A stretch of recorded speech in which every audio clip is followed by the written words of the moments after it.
Hi everyone. So today we are back with another video in which today we will be discussing and solving the question find words that can be formed by characters. So let's see what is this question. And it is a very easy question as you can also see the tag and we will solve it today. So let's see what is the question. You are given an array of strings, words, and a string chars. So basically, you are given with an array which contains various strings and a string of characters. Okay, a string is good if it can be formed by characters from chars. We need to form a string, and the string is good if it can be formed by the characters in this string only. Okay. And each characters can be used only once. We cannot repeat that character. So we need to return the sum of lengths of all good strings in words. So see what we need to do. We are given with an array of strings. It contains a string. Let's say it has this string cat. So we need to check if this string can be formed by the characters in this string. Okay, so then we need to add the length of this string in our final result. Okay, so we need to return the sum of length of all the good strings. If this string can be formed by the characters in this string, then this string is a good string and we need to add its length in our final result.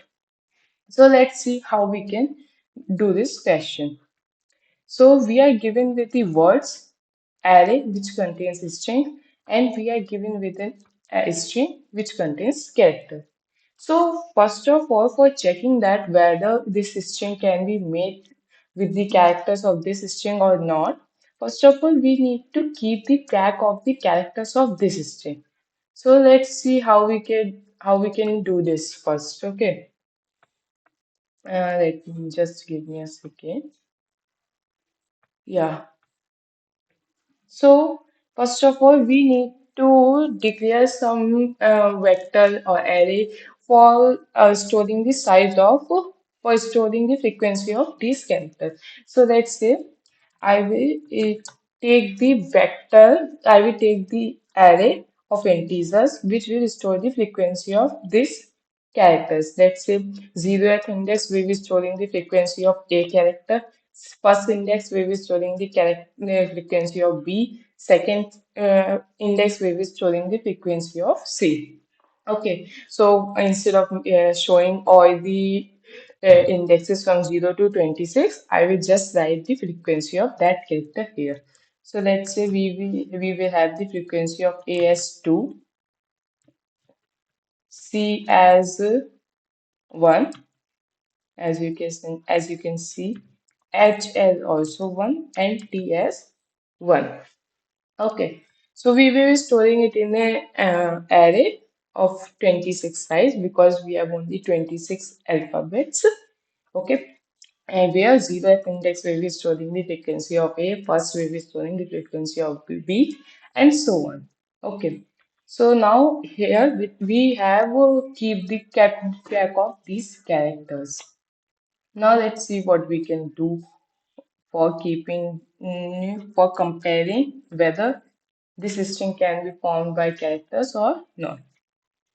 So first of all, we need to iterate this array, okay, because we need to we need to compare each character. This is for sure. We need to iterate. Now we will come at this string and we need to iterate it as well. So let's say we are at C.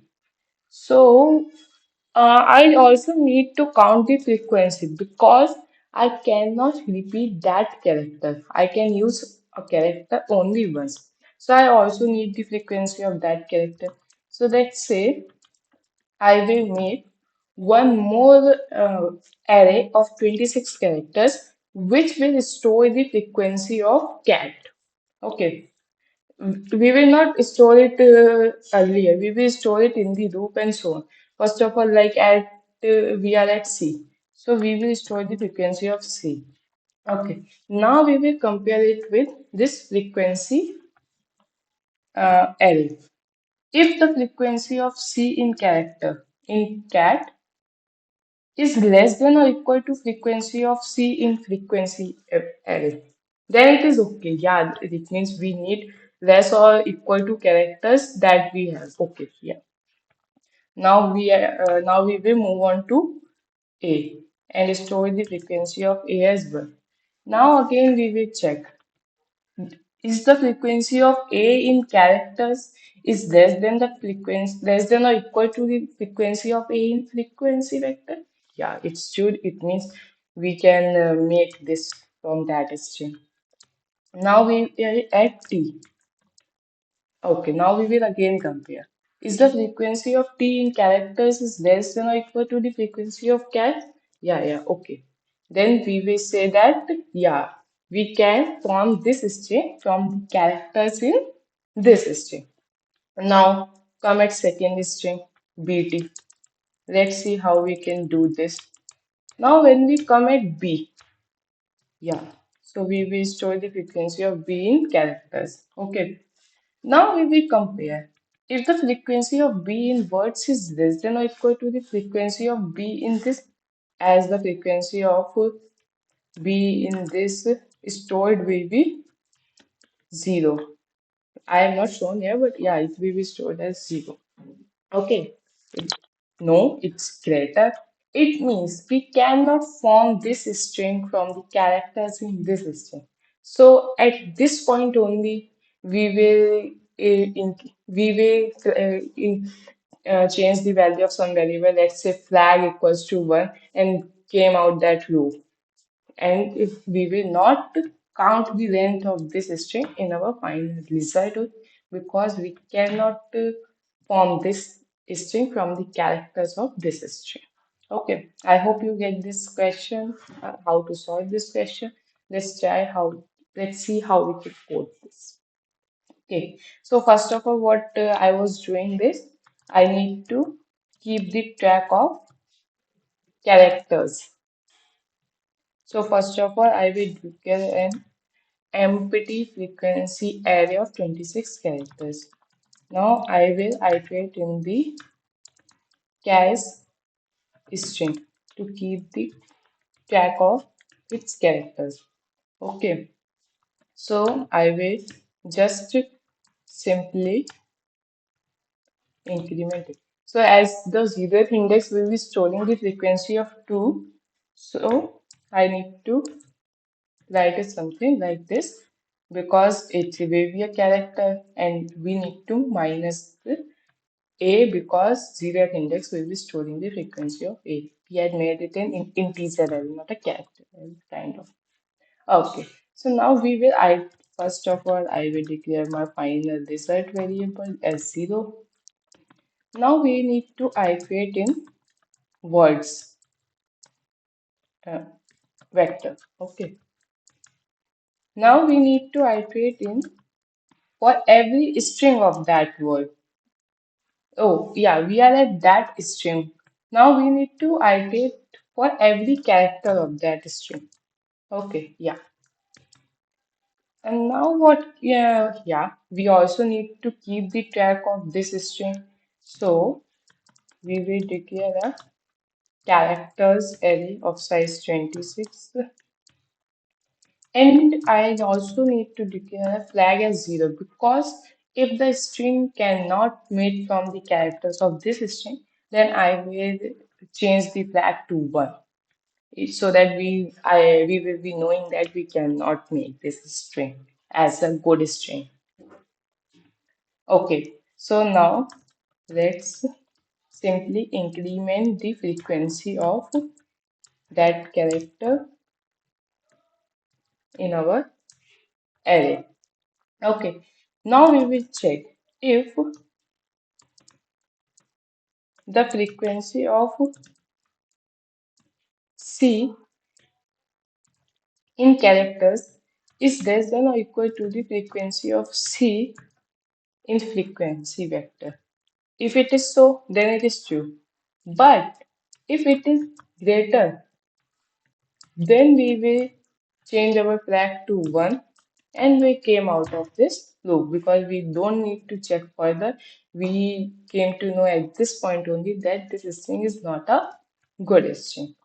Okay, now we will check if flag equals to 0. Only then it is a good string because we don't came out of this loop because of this condition. So if flag equals to 0, only then we will add the length of that string in our final answer. Now we will finally return our result.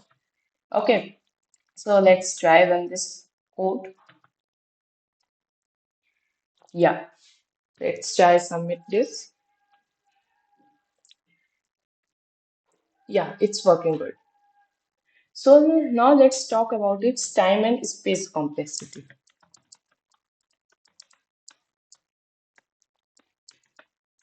So here we are using this loop for iterating the characters string, and we are using this loop for iterating the vector of string.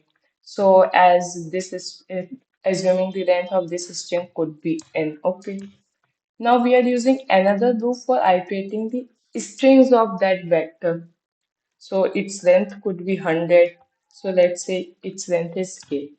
Yeah, only we are using these two nested loops. So the time complexity will be O of n into k. Or here we can say that 10 to the power 3 into 10 to the power 2, or we can say that is equals to 10 to the power 5. Now talking about the space complexity, as we can see that we are using a space which does not depends on user input. It is fixed of 26 size here as well and here as well. The space we used is fixed. So we are using it O of one space. We can say that, or we can say that 2 into 26 space, or it's a constant only. So we can say that we are using only constant space. I hope you get this question. It was a very easy question. We meet you soon with the next video. Till then, bye bye guys. See you soon.